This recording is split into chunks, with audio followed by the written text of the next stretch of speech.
how to build rapport with a student writer. In this case, in our scenario, we're going to have Alyssa as the student, Autumn as the tutor, and myself as the narrator, and I will also provide some appropriate responses for the tutor. So, as the following scenario is acted out, please give consideration to the following questions. What verbal and non-verbal cues indicate how the tutor is feeling? And what verbal and non-verbal cues indicate how the student is feeling? What are the tutor's expectations? And what are the student writer's expectations? How could the tutor have handled the situation in the scenario better? So let's begin the scenario.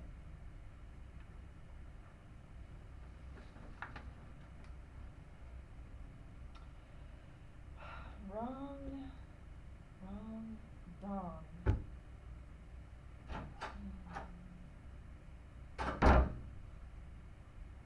Good morning. Are you Susan? You're supposed to be advised by the Academic Writing Center, but you're stuck with me. I'm an accounting tutor. Body language and clothing can express non-verbal messages. As a tutor, you should dress smart yet casual. The appropriate response here would have been, "Hi, my name is Autumn. Why don't we sit over here? Do you want to grab that chair? What can I do for you?" Exchanging pleasantries like these at the start of the session allows the student to feel more comfortable and gets the session off to a good start. Sorry, I'm late. I thought my appointment was at 9 a.m. It was. Now it's 9:10. Should I just wait for the tutor to finish his session?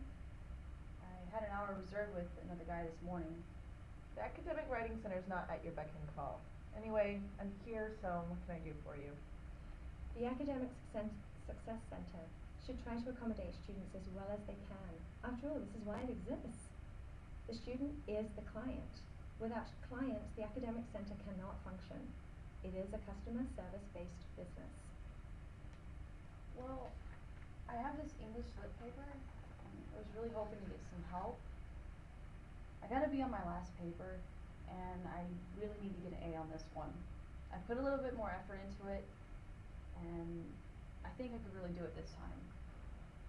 Well, of course you're going to have to put some effort into it. We're not here to write your papers for you. Anyways, who's the professor and what's your stratagem for this assignment? The tutor should demonstrate interest in the writer's words by leaning forward and making eye contact. She should not be doing anything else. The appropriate response here would have been, "We can help you. What's your assignment?" What did you mean by stratagem? And why do you need to know who my professor is? If I don't know what the assignment is, how can I help you? Some professors refuse to give A's. You may not understand the student's questions, but it is important not to humiliate them. You want them to be able to speak freely and interact with you without feeling foolish. Judging professors and their grades is not part of your job criteria. Helping the student become a better writer is. I wasn't aware of that. And is there really any point in me being here? If my professor won't even give me an A? I mean, I don't want to waste your time, and I really don't want to waste mine. Some of them give the most ridiculous assignments. I don't know how they expect to see exceptional work. Well, I really enjoyed working on this assignment. I mean, it took me a long time. It's a book review. My professor didn't really provide us with like any specific guidelines. But the book is about Main Street by Sinclair Lewis. Have you heard of him? Tutors should realize that it is difficult for students to accept criticism, particularly if the paper has taken them a lot of time to write. I've never heard of it. Anyways, let me read it. Please be quiet while I do so. Students can be very protective of their papers. Marking papers with a pen could discourage them from listening to your comments, particularly if they see all red. At this point in the session, the tutor has given the student little if any time to respond. She has not made the student feel comfortable, nor has she instilled a sense of confidence in her own tutoring skills. The tutor and the student are further separated by silence across a wide divide. The appropriate response here would have been, I haven't read the book, but I can still help you. Why don't we begin by reading through it out loud? Would you like to read it?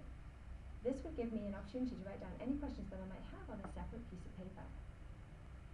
Presenting the paper to the student will give her control of her own paper. This can also remind the tutor that the writing is that of the student.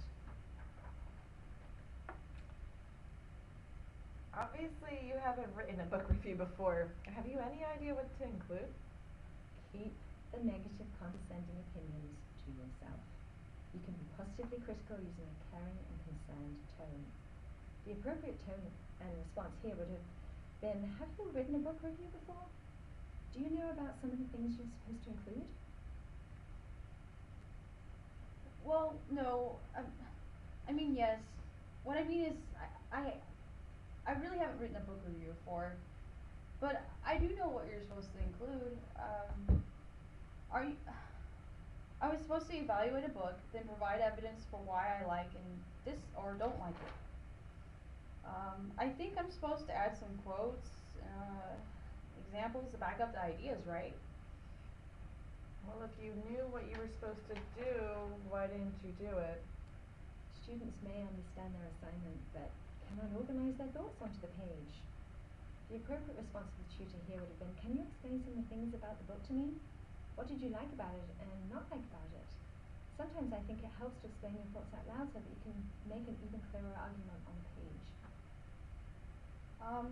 I'm sorry, ma'am, but I really thought I had.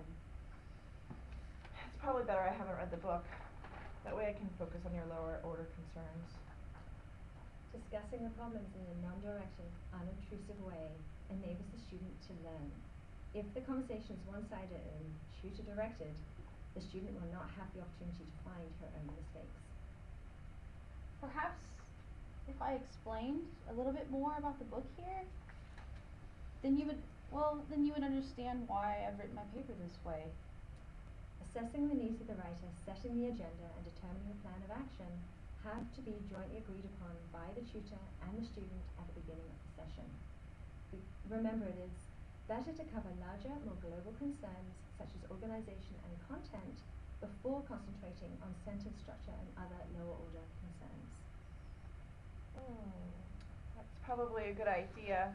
Can you explain the context of this second paragraph for me so I can help you sort this out?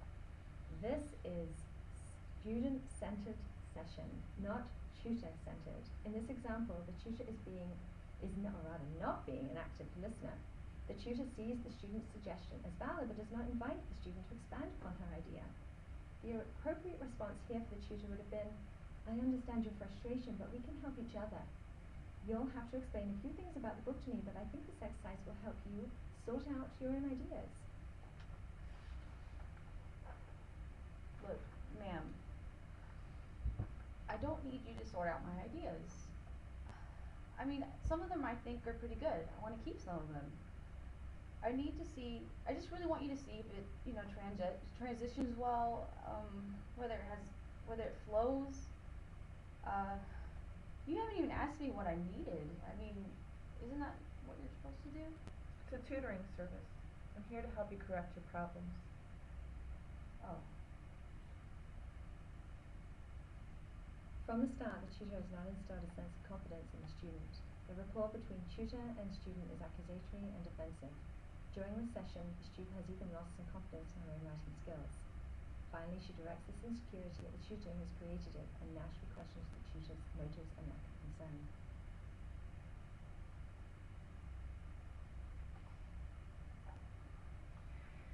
If I can't help you, I can't help you.